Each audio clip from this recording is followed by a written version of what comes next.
अस्सलाम वालेकुम students, my name is इकरा सजाद और आज के लेक्चर में हमने क्लास 12th का चैप्टर 2 स्टार्ट करना है।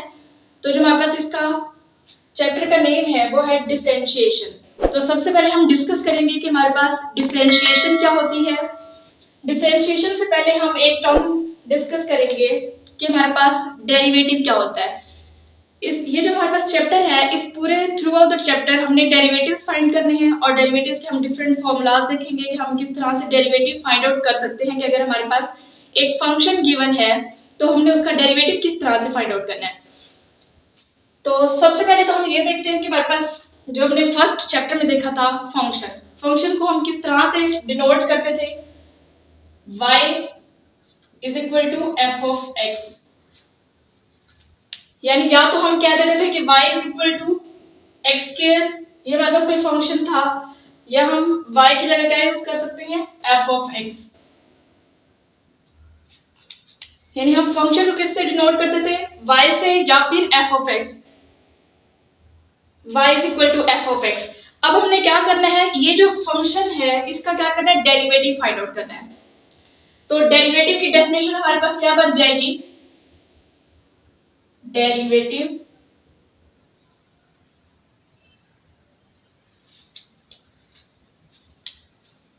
अब ये जो हमारे पास फंक्शन है इसका डेरिवेटिव जो होगा वो हम किस तरह से लेंगे, d बाई डी एक्स, ये हम डेरिवेटिव को इस तरह से डिनोट करेंगे।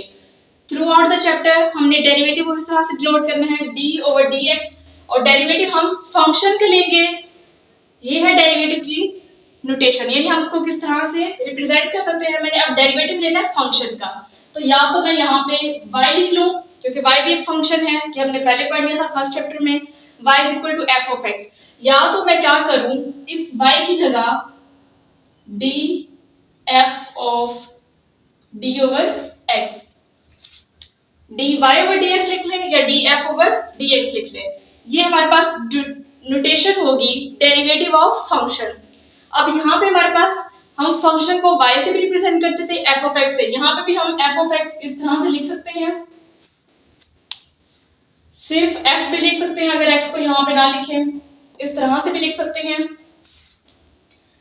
अब जो हमारे पास यहाँ से देखें तो हमारे पास डेरिवेटिव की जो डेफिनेशन है वो क्या बन जाएगी, और हमने पढ़ा था कि जो हमारे पास फंक्शन फर्स्ट चैप्टर में जो y होता है और x होता है ये क्या होते हैं, इनमें से एक डिपेंडेंट वेरिएबल होता है और एक इंडिपेंडेंट वेरिएबल। तो डिपेंडेंट वेरिएबल हमारे पास क्या था, जब हम इस तरह से लिखते हैं y is equal to f of x is equal to x square, तो यहाँ पे अब हमारे पास डिपेंडेंट वेरिएबल क्या था, y डिपेंडेंट, यानी f of x is dependent variable. किस तरह से, क्योंकि यहाँ पे हम x की वैल्यू खुद से चूज करते हैं, यानी यहाँ पे मैंने x खुद से चूज करना है, लेट मैंने x is equal to 2 choose कर लिया। अब मैंने x को खुद से चूज किया है, लेकिन y का आंसर मुझे इस x इज इक्वल टू 2 से मिलेगा, तो वो डिपेंड कर गया, और x जिसको हम खुद चूज करते हैं वो क्या हो गया, इंडिपेंडेंट। तो अब हम इसकी डेफिनेशन किस तरह से लिख सकते हैं डेरिवेटिव की, यहीं से बनाएंगे। जब हमारे पास ये है डिपेंडेंट वेरिएबल,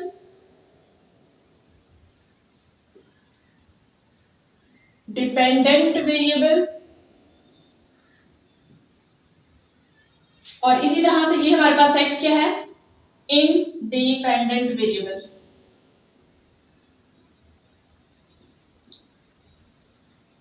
अब हम यहीं से इसकी डेफिनेशन बना लेंगे, हमें इजी याद रह जाएगा। ये जो हमारे पास d ओवर, यानी इस तरह से है d over d y x, इस तरह से है, इसको हमने क्या पढ़ना है, रेट ऑफ चेंज। जिस तरह हम फिजिक्स में भी एक टर्म यूज करते हैं जहां पे हम डेरिवेटिव की डेफिनेशन जैसे वेलोसिटी एक्सेलरेशन, वहां पे हम rate of change of time या rate of change of displacement, इस तरह से। तो अब जो हमारे पास यहाँ पे है इसको मैं किस तरह से पढ़ूंगी, रेट ऑफ चेंज ऑफ, पहले ऊपर वाले को पढ़ेंगे, ऊपर वाला क्या है, dependent variable with respect to independent variable is called derivative. तो ये हमने क्या देख लिया, डेरिवेटिव की डेफिनेशन।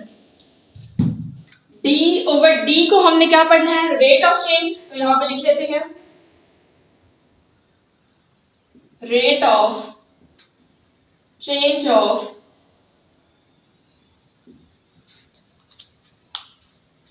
ये हमने पढ़ा डी ओवर डी को, rate of change of.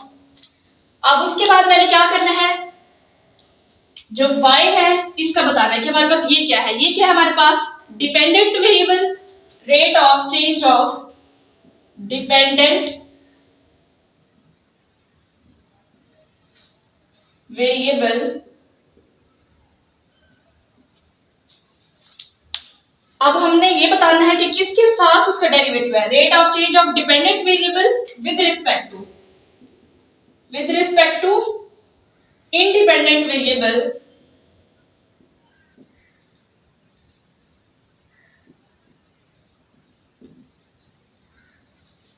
is called derivative। ये हमारे पास आ गई डेरिवेटिव की डेफिनेशन।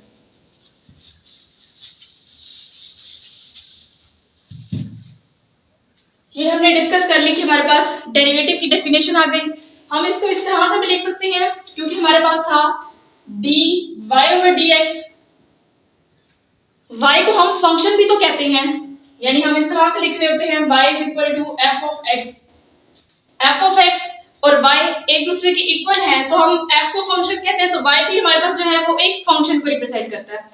तो आप इसको इस तरह से भी डेफिनेशन को लिख सकते हैं, rate of change of dependent variable की जगह rate of change of function, क्योंकि ये हमारे पास डिपेंडेंट वेरिएबल भी है और इसको हम अदर वर्ड्स में फंक्शन भी तो कहते हैं, यानी ये इसके इक्वल है function y is equal to f of x।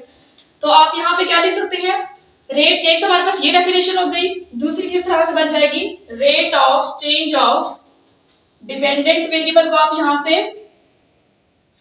हटा दें और इसकी जगह क्या लिख देंगे, rate of change of function with respect to independent variable. x independent variable ही रहेगा, rate of change of function with respect to independent variable is called derivative. तो ये हमारे पास हो गई डेरिवेटिव की डेफिनेशन। अब हमारे पास नेक्स्ट हम देखते हैं कि हमारे पास डिफरेंशिएशन क्या होती है। अब हमारे पास डिफरेंशिएशन वो होती है कि अगर हमारे पास कोई फंक्शन गिवन है, वो प्रोसेस जिसके जरिए हम उसका डेरिवेटिव फाइंड करेंगे उसको हम कहते हैं कि हमने वो उसकी डिफरेंशिएशन है। यानी अगर कोई भी फंक्शन गिवन है, हमने उसका डेरिवेटिव फाइंड किया, उसमें हमने जो जो प्रोसेस किया, जो जो स्टेप्स उसमें किए, वो हमारे पास क्या होगा, डिफरेंशिएशन उसको हम बोलेंगे। तो डिफरेंशिएशन की डेफिनेशन लिख लें, डिफरेंशिएशन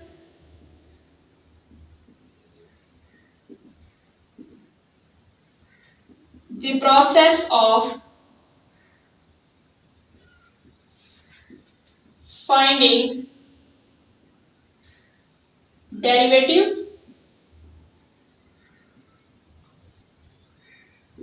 is called differentiation।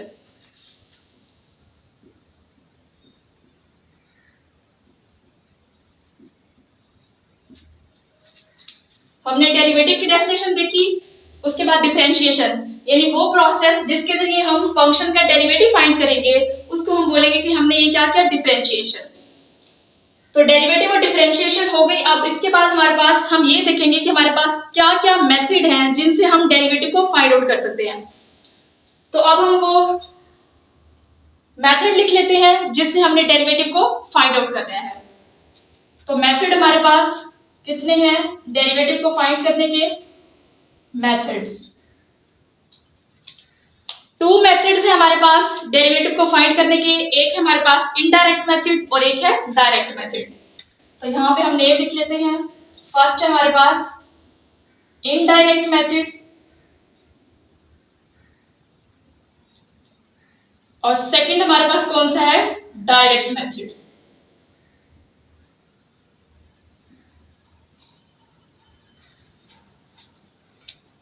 अब हमने ये 2 मेथड पढ़नी है इस होल चैप्टर में, जिसमें हमारे पास डिफरेंट मेथड्स के 2 आएंगे। एक हमारे पास होगा इनडायरेक्ट मेथड और एक होगा डायरेक्ट मेथड। तो सबसे पहले इसकी जो एक्सरसाइज हमारे पास 2.1 है, 2.2 है, उसमें हम कौन सा मेथड यूज करेंगे, इनडायरेक्ट मेथड। और जो हमारे पास नेक्स्ट उसमें एक्सरसाइजेज हैं उसमें हम डायरेक्ट मेथड यूज करेंगे। तो अब हम देख लेते हैं कि हमारे पास इनडायरेक्ट मेथड की हमारे पास 3 नेम्स और भी हैं, यानी इनडायरेक्ट मेथड को हम किस किस नाम से और भी बुला सकते हैं। इसके 3 मजीद नाम है हमारे पास। एक है हमारे पास ab initio मेथड,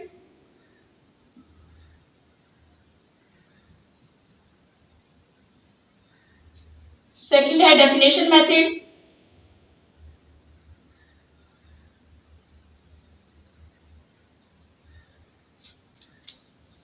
और इसमें हमारे पास थर्ड नेम क्या है, first principle method. Indirect method जो हमारे पास होगा उसको हम मजीद 3 नेम से भी फाइंड आउट, उनको 3 नेम से मजीद हम कह के बुला सकते हैं कि हमारे पास एक indirect method, second ab initio method और डेफिनेशन मेथड या फिर फर्स्ट प्रिंसिपल मेथड। जहां पर भी हमारे पास लिखा हो कि indirect method, ab initio method, definition, first principle, हमने एक ही मेथड यूज करना है, यानी कि एक ही मेथड के डिफरेंट नेम्स हैं।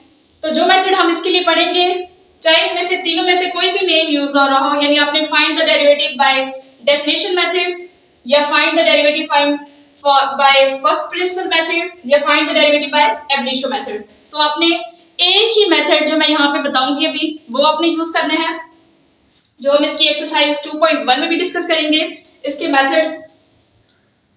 अब हमारे पास डेरिवेशन जो है, डेरिवेटिव के चंद इसमें रिप्रेजेंटेशन है कि हम डेरिवेटिव को किस तरह से रिप्रेजेंट कर सकते हैं।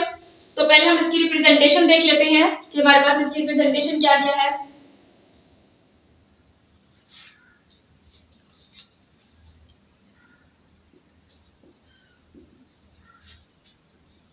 लिबनीज मैथमेटिशियन जो था उसने जो डेरिवेटिव की रिप्रेजेंटेशन दी कि हम डेरिवेटिव को किस तरह से रिप्रेजेंट करें, dy by dx और df over dx, जो मैंने पहले ही बता दिया कि हमने जब डेफिनेशन को डिस्कस किया था तो मैंने ये जो नोटेशन है डेरिवेटिव की ये पहले ही बता दी थी, यानी dy by dx या फिर हम इसको df over dx भी डेरिवेटिव को कह सकते हैं। उसके बाद हमारे पास था न्यूटन जो मैथमेटिशियन था उसने डेरिवेटिव के लिए जो सिंबल दिया था f डॉट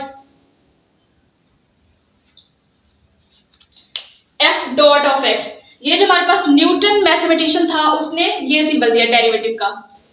उसके बाद हमारे पास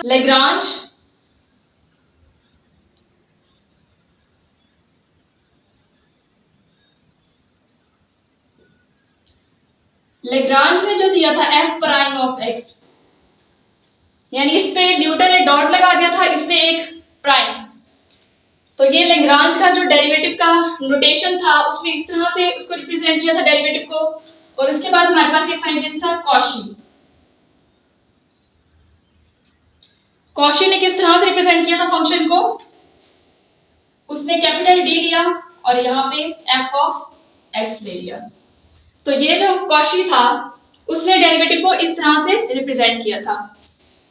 अब आपने ये एमसीक्यूज के लिहाज से पूछे जा सकते हैं कि इस साइंटिस्ट ने जो डेरिवेटिव था उसको किस तरह से प्रेजेंट किया था, न्यूटन ने किस तरह से किया था, लेग्रांज ने और कॉशी ने। तो हमारे पास ये जो हमारे पास डेरिवेटिव है उसकी डिफरेंट रिप्रेजेंटेशन या नोटेशन है। हम इसमें डेरिवेटिव जो फाइंड आउट कर सकते हैं हम कोई भी नोटेशन यूज कर सकते हैं, यानी dy by dx यूज कर सकते हैं, df over dx यूज कर सकते हैं, लेकिन जो हम बुक में मोस्टली यूज करेंगे वो हमारे पास dy by dx होगी और f प्राइम ऑफ x होगा। जो हमारे पास 12th क्लास की बुक है उसमें हमने ये दो नोटेशन यूज करनी है। और बाकी आपने ये याद रख लेना कि हमारे पास जो इसमें डिफरेंट साइंटिस्ट हैं उसने डेरिवेटिव को किस तरह से उन्होंने रिप्रेजेंट किया था। तो अब हमने डेरिवेटिव की डेफिनेशन को डिस्कस कर लिया, डिफरेंशिएशन को भी डिस्कस कर लिया, डेरिवेटिव और जो उनके मैथमेटिशियन थे उन्होंने किस तरह से डेरिवेटिव के सिंबल इन्वेंट किए वो भी हमने देख लिया। और उसके बाद हमने मेथड्स देखे कि हमने अगर डेरिवेटिव फाइंड आउट करना है तो उसके हमारे पास मेथड्स कितनी है। तो उसमें हमारे पास 2 मेथड्स हैं, एक है इनडायरेक्ट मेथड, एक है डायरेक्ट मेथड। जो इनडायरेक्ट मेथड है उसके मजीद 3 नेम्स हैं, यानी उसको हम मजीद 3 नेम्स से भी कॉल कर सकते हैं कि हमारे पास फर्स्ट है एबनिशियो मेथड, सेकंड है हमारे पास डेफिनेशन मेथड और थर्ड है हमारे पास फर्स्ट प्रिंसिपल मेथड। तो इसमें हमारे पास एक और चीज रह गई है कि हमने यहां पे बता देती हूं मैं किस तरह से हम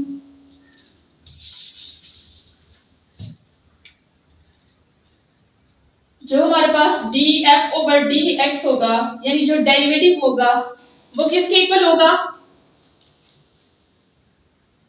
f of x plus delta x minus f of x over delta x and limit delta x approaches to 0। ये आपने याद रख लेना है कि हमारे पास अगर df ओवर dx है तो वो किसके इक्वल होता है, हमारे इसको हम पढ़ेंगे जो हमारे पास एबनिशियो डेफिनेशन और फर्स्ट प्रिंसिपल मेथड है उसमें हमने यही स्टेप्स देखने हैं कि हमारे पास ये चीज इसके इक्वल कैसे हो जाती है। लेकिन आपने ये चीज याद भी रख लेनी है कि हमारे पास df ओवर dx जो है is equal to limit delta x approaches to 0 f of x plus delta x minus f of x over delta x। तो जहां पे भी हमारे पास ये चीज बन जाएगी उसको हम df ओवर dx कहेंगे। तो ये हमारे पास इसकी डेफिनेशंस और इसके मेथड्स हो गए। अब हम देखते हैं कि जो हमारे पास इनडायरेक्ट मेथड है या ab initio definition of first principle method है इसको हम किस तरह से कर सकते हैं।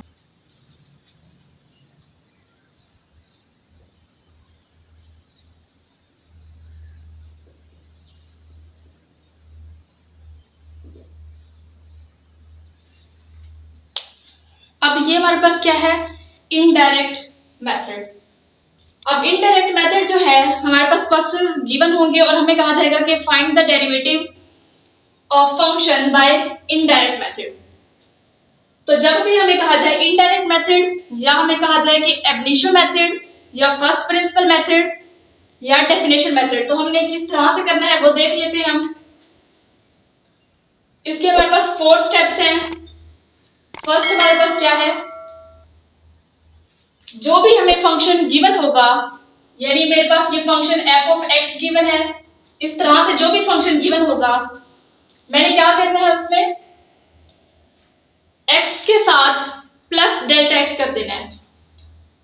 अब इस फंक्शन में ऐड कर देना है x, जहां भी x है उसके साथ प्लस लगा के डेल्टा x। तो इसको हम कह देंगे एडिंग डेल्टा x। ये हमारा फर्स्ट स्टेप हो गया। जो भी फंक्शन गिवन होगा जहां जहां हमारे पास x होगा वहां पे हमने क्या कर देना है प्लस डेल्टा x। अब हमारे पास इसका सेकेंड स्टेप क्या होगा, जो हमारे पास ये बन गया f of x plus delta x। अब इसको यहां पे लिख लें, ये हमारे पास f of x plus delta x है। अब हमने सेकेंड स्टेप में क्या करना है, इस फंक्शन में से f of x plus delta x में से माइनस कर देना है इस फंक्शन को f ऑफ x को, यानी ये फंक्शन हम एज इट लिख लेंगे f of x plus delta x minus f of x कर देंगे। जो फंक्शन गिवन होगा यहाँ पे हमने प्लस डेल्टा x ऐड करने के बाद इस फंक्शन को माइनस कर लेना है। तो यहाँ पे क्या लिखेंगे, सब्ट्रैक्टिंग f ऑफ x। अब हमारे पास थर्ड स्टेप क्या होगा, अब हमारे पास ये फंक्शन बन गया तो इस फंक्शन को यहां पे लिख लें f of x plus delta x minus f of x। तो अब जब ये फंक्शन होगा तो यहाँ पे थर्ड स्टेप में हम क्या करेंगे, इसको डिवाइड कर देंगे डेल्टा x से, यानी इस तरह से f of x plus delta x minus f of x over इसको इस तरह से डेल्टा x से डिवाइड कर देंगे। सिर्फ डेल्टा x से डिवाइड किया है थर्ड स्टेप में, तो यहाँ पे लिख लें डिवाइडिंग बाय डेल्टा x। अब हमारे पास इसका लास्ट स्टेप जो है फोर्थ स्टेप करेंगे और हमारे पास जो डेरिवेटिव होगा किसी भी फंक्शन का यानी इनडायरेक्ट मेथड यानी एबनिशियो फर्स्ट प्रिंसिपल या डेफिनेशन मेथड, वो हमने इस तरह से डेरिवेटिव फाइंड करना होगा। जब हम इसके क्वेश्चंस करेंगे तो हमारे पास इसकी जो मजीद प्रैक्टिस है वो हो जाएगी, हमें ये अप्लाई करने का तरीका भी तभी आएगा। अभी आपने जस्ट ये याद रख लेना है कि जो हमारे पास फंक्शन गिवन होगा जहां पर भी x गिवन है वहां पे प्लस डेल्टा x पहले हमने करना है। उसके बाद जो फंक्शन बन गया उसमें से जो फर्स्ट में फंक्शन गिवन है उसको माइनस करते हैं। थर्ड स्टेप में आपने क्या करना है, डेल्टा एक्स से डिवाइड कर देना है। फोर्थ स्टेप में क्या करना है आपने, अब हमारे पास ये चीज बन गई, इस पे क्या करना है, लिमिट अप्लाई कर देनी है। लिमिट क्या अप्लाई कर देनी है, ये फंक्शन है, अब मैंने इसमें limit delta x approaches to 0। Fourth step पे हमने लिमिट अप्लाई करनी होगी डेल्टा एक्स अप्रोचेस टू 0। तो ये F of x plus delta x minus f of x over delta x. तो ये मैंने क्या कर दिया, लिमिट अप्लाई कर दी। और मैंने अभी बताया है कि हमारे पास जब ये फॉर्म बन जाए, limit delta x approaches to 0 f of x plus delta x minus f of x over delta x, तो ये चीज हमारे पास किसके इक्वल हो जाएगी, d f over d x, यानी ये चीज क्या आ गई, डेरिवेटिव की इक्वल। तो इस स्टेप को हम क्या करेंगे, अप्लाइंग लिमिट, यानी इस स्टेप में हमने लिमिट अप्लाई की है, अप्लाइंग लिमिट। तो ये है हमारे पास इसके fourth step, to find derivative by indirect method, या बाय एब इनिशियो मेथड, या बाय फर्स्ट प्रिंसिपल मेथड, या डेफिनेशन मेथड। तो जहां पर भी हमारे पास कहा जाए by ab initio method, first principle method, या हमारे पास डेफिनेशन मेथड, या फिर इनडायरेक्ट मेथड, तो हमने ये स्टेप्स फॉलो करनी है और डेरिवेटिव को फाइंड आउट करना है। फर्स्ट स्टेप हमारे पास क्या है, adding delta x, second subtracting F of x, third dividing by delta x and fourth applying limit. और हम डेरिवेटिव को फाइंड आउट कर सकते हैं इससे। तो एंड पे आपने ये चीज याद रख लेनी है कि हमारे पास नोट कर लें कि डेरिवेटिव ऑफ कांस्टेंट फंक्शन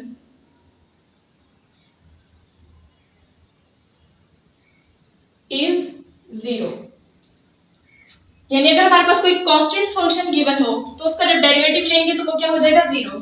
यानी अगर मेरे पास f of x is equal to 3 given है, जस्ट 3, कांस्टेंट फंक्शन क्या होगा, यानी 1 2 3 4 5 इसमें से कुछ भी, अगर 100 1000 कुछ भी गिवन है, f of x is equal to 10 given है, तो वो क्या है हमारे पास, कांस्टेंट फंक्शन। तो इसका जब मैं डेरिवेटिव लिखूंगी, यानी df over dx is equal to 0 हो जाएगा। तो हमारे पास कांस्टेंट फंक्शन का जो डेरिवेटिव होगा वो क्या हो जाएगा, 0। तो आज के लेक्चर में हमने डेरिवेटिव की डेफिनेशन, डिफरेंशिएशन, और उसके बाद हमने देखा कि जो डेरिवेटिव है उसके डिफरेंट जो नोटेशंस हैं, जो डिफरेंट साइंटिस्ट ने दिया वो भी देखा, और उसके बाद हमने इनडायरेक्ट मेथड के जो 4 स्टेप्स हैं उनको डिस्कस किया। तो आज का जो लेक्चर है वो हम यहीं पे एंड करते हैं। तो मिलते हैं नेक्स्ट लेक्चर में। अल्लाह हाफिज।